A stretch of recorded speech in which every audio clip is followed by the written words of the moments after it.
It makes all the difference what rate you get on your money. And that's made all the difference in my life to take me from where I was to where I am today.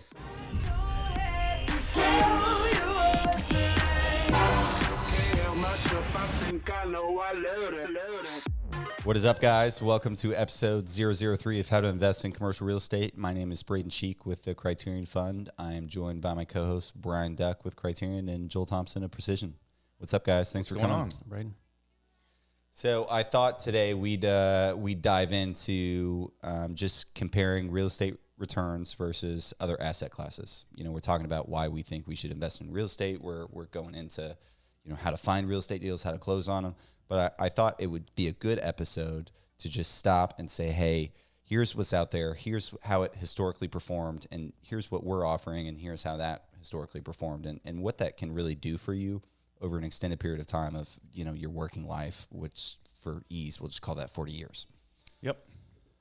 Well, good. I think we should go with Brian today because, Brian, you have been investing in the market and stocks and 401ks a lot longer than Braden and I have. So, you know, talk to us about your experience with the market and what do generally people expect on returns from different asset classes? Yeah, I think stocks have probably got to be the most common investment by most investors. And as I looked into some statistics, you know, I think you can usually count on about maybe a 9% return on average.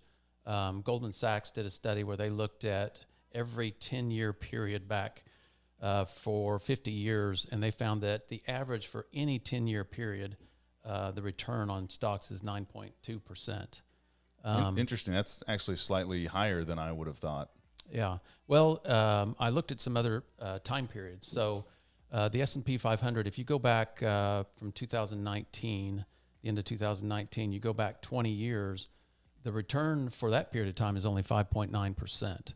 So I think that has a lot to do with the fact that the 2001 market was so bad, and then, of course, also back in 2008.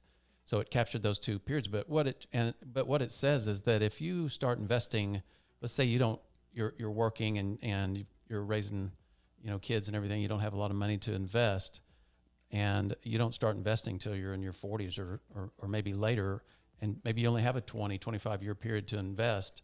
That doesn't guarantee you that you're going to get that 9% or something higher.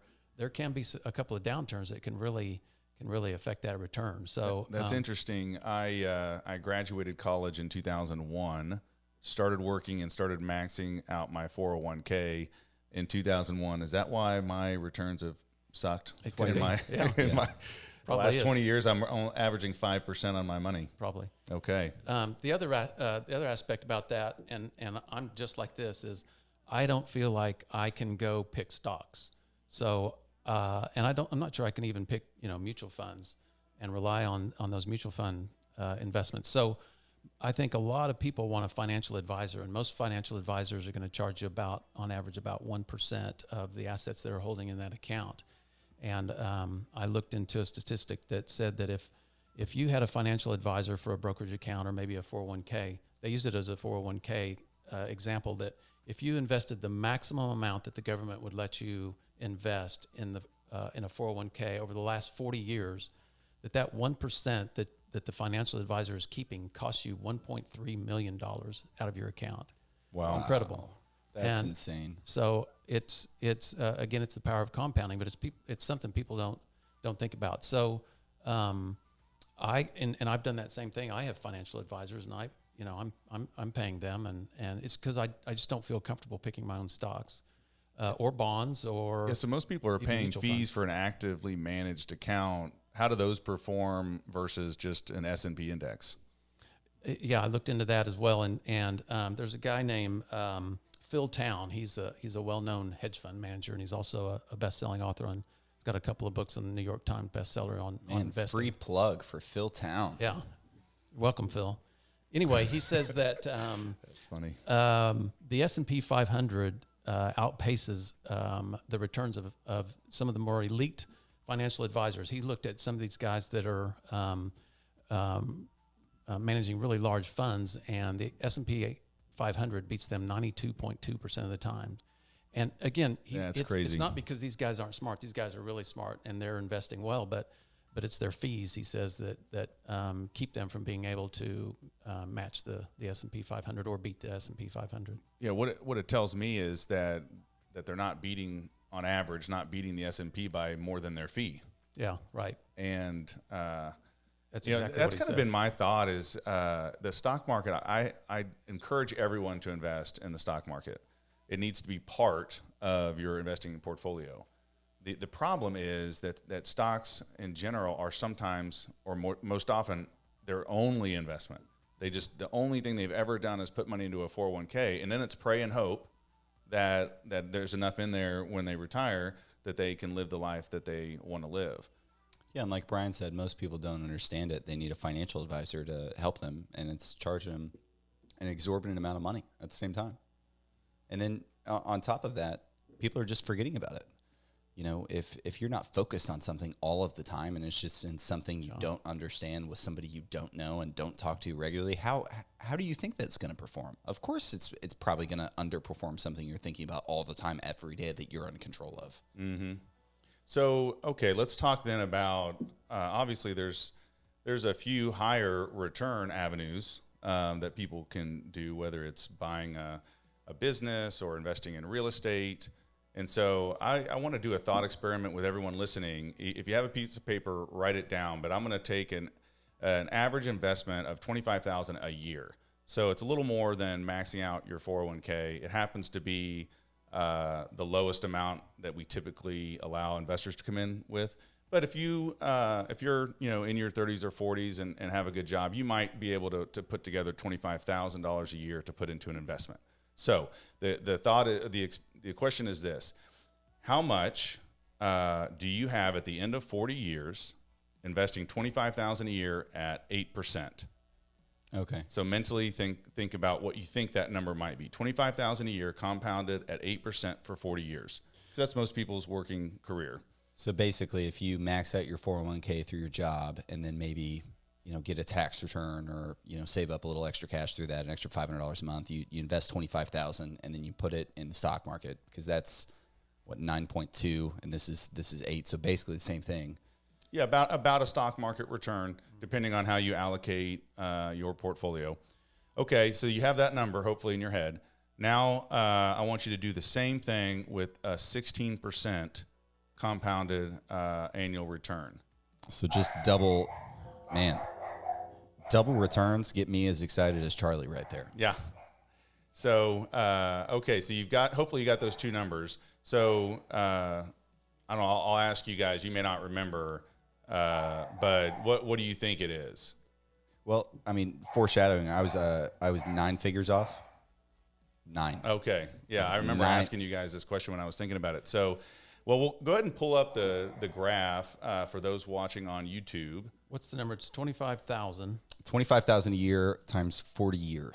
So times 40. 25. That's $1 million. Okay, $1 million invested, So and if you.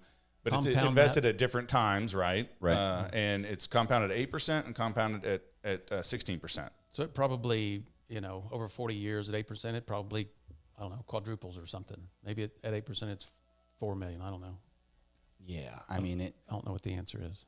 I missed it by 9. And then at 16%, it's got to be. All right, so we'll tell you. Hopefully, you guys will be shocked by this, but at 8, and we have it up. I think we have the graph up online. But at 8%, it ends up being almost $7 million. Wow. So 7 times your money. Okay, so there's $1 million, in original money paid in. So you made about $6 million over 40 years at 8%. Yep. In the stock market.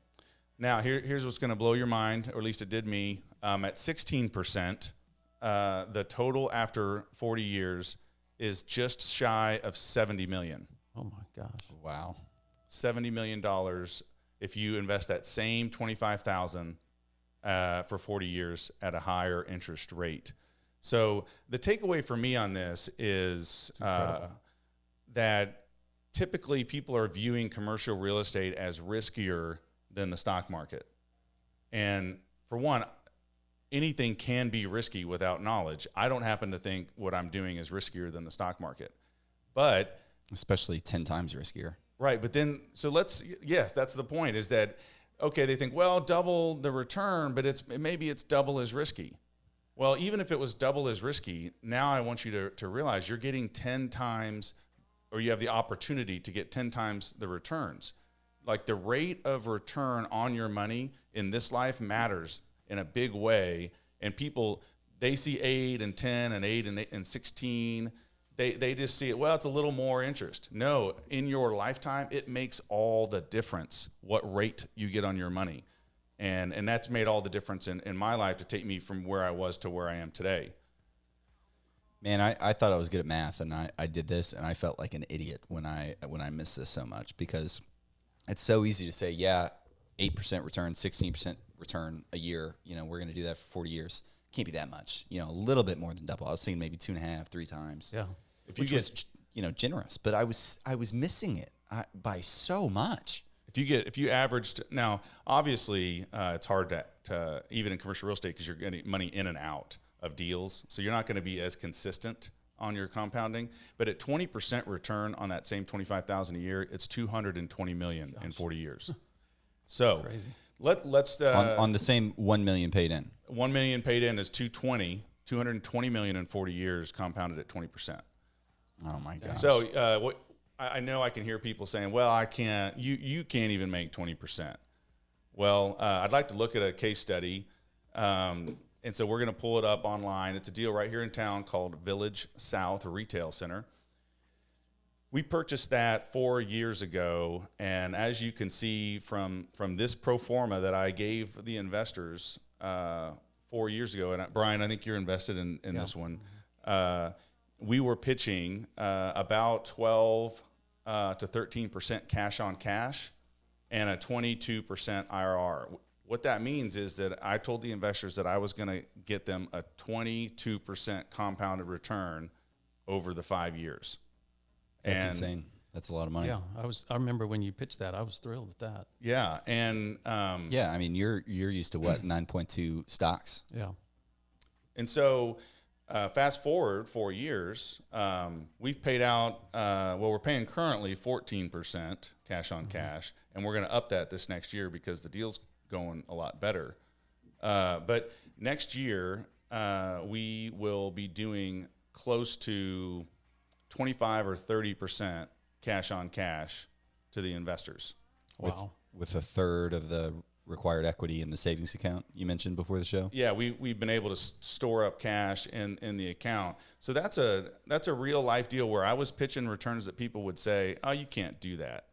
And not only are we doing it, and we're not, this is 4 years in now, but we're way exceeding it. Now, if you only have $25,000, you need to spread that out.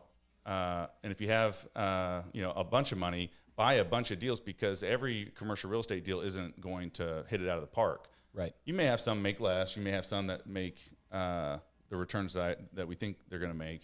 But this is an example. And we've had, Brian, how many would you say, you've been in all of our deals, how many would you say have overperformed what we projected to you at the beginning?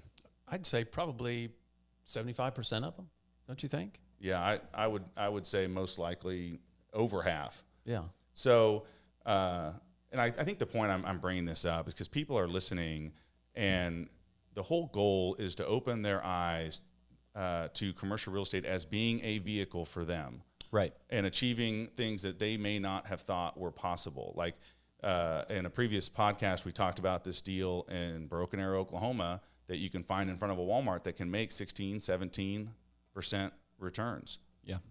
Compounded returns while you have your money invested. And then I'm pitching you a deal here. It's in Tulsa. It's a shopping center. This is an average run-of-the-mill shopping center.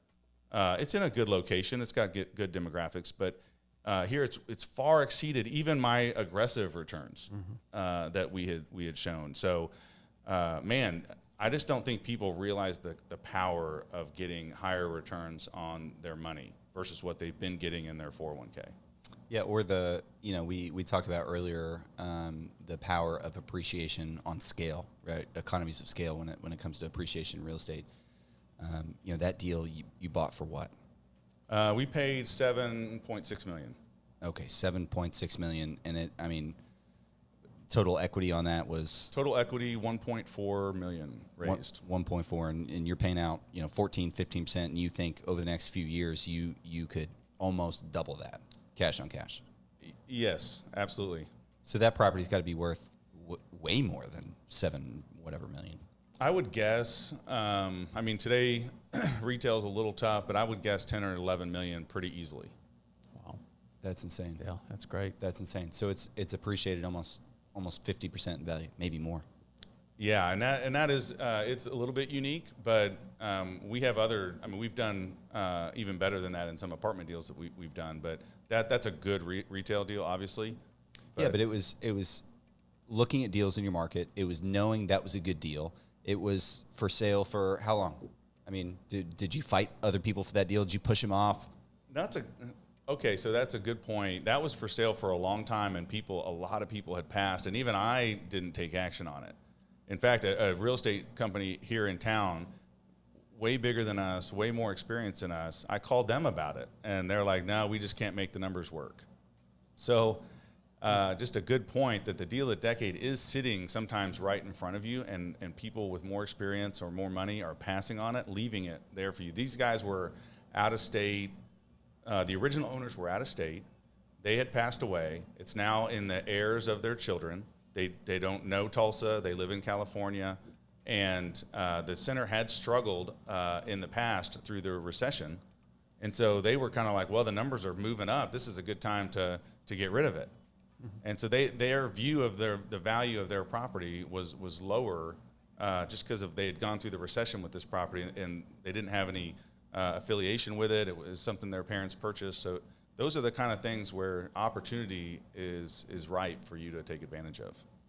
So, what if you're saying or watching this or listening to this and saying, well, Joel, I don't want to quit my job. I don't want to go start a commercial real estate company yet. I don't want to go do this by myself or find the bank or find the investors. How would you get in on a deal like this if you were just working a regular job and investing in a 401k? How could you take advantage of that opportunity? Because it's a massive opportunity. Yeah, there's a couple different ways. But if you're saying, well, if the only money they have is in a 401k, it depends on the type of 401k. If they have some self-directed capability built within the plan, then they can invest their tax-free 401k dollars directly into this as part of their portfolio. Well, let's just say it's somebody in cash. Somebody's got $25,000 in cash, and they want to get it into a real estate deal that's making 20%. And the market's different than it was 4 years ago. But let's say somebody can travel back in time 4 years ago. They had $25,000. Can anybody just invest in this deal with you? Anybody could have just been on your email list at that time and gotten this opportunity and gotten those returns. How did Brian get the opportunity to invest in that? Yeah, so Brian and all of our investors are on our newsletter. They're getting our emails so they can evaluate the deals for themselves. Depending on the type of offering that we do, that'll decide whether we can take a certain number of non-accredited investors. Before, you used to have to have 100% of accredited investors. And Precision's doing Regulation D, 506C, or maybe not general solicitation because you're taking sophisticated investors. Yeah, we have not done a general solicitation. All of our offerings to date have been needed to be accredited. Gotcha. And or sophisticated. Gotcha. Accredited is, I think, a net worth of $1 million, or they make over $200,000 a year, maybe. Yeah, I think if you're married, it's $300,000 a year. Okay, and then so now you can do a certain type of offering which allows sophisticated investors, which means that hey, if you have a relationship with them and they're reasonably educated and they know what they're getting themselves into, that you can take a certain number of non-accredited investors called sophisticated investors. I think what they want to protect is that we're not out pitching, shady real estate deals in a Walmart parking lot to people that may not know what they're getting into. But if you know us and if you're on our email list and we can talk through the risks and the rewards with you, then we can have a certain number of those in our deals. Yeah, so I think there's a couple different people that might be watching the show or listening to the show. And I think one of those is going to be real estate entrepreneurs aspiring to go, build a real estate company and are going to be super interested to try to do this deal by themselves. And like we talked about in episode 2, fill up their email box with deal flow to try to find those deals. But I think there's also that other group that, said, hey, I don't want to quit my job. I just want to invest as, my $25,000 a year for 40 years, and I'll take that $250 million. They equally need to be filling their inbox with, signups like yours, going to Precision and signing up. Other good sponsors. There's lots of sponsors that are doing all kinds of deals. So could be us, could be someone else. You're filling, if you want to go do this by yourself, go find a bunch of deals and underwrite a bunch of deals. If you want to become an investor and invest in deals like these and reap the benefits without having to do all the work, because there's some work involved, then just fill your email box full of and real estate syndicators. There's tons of people that you can go sign up on their website for their investor list, and you get an email. Hey, we've got an investment offering. There's websites you can go to like Real Crowd and Crowd Street, and you can go in and say, hey, I'm an accredited investor looking for amazing real estate opportunities. Where can I get those?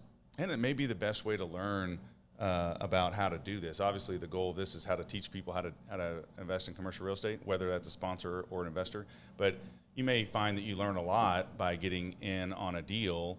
That way you'll have access to the financials, you'll go through the closing process with us, and you'll get the updates, and so it'll help familiarize you with the inner workings of a deal. It was a good way for me to learn how you go about analyzing deals and just all the steps. It was just by investing and trying to understand those steps, it helped me when it came time to start Criterion.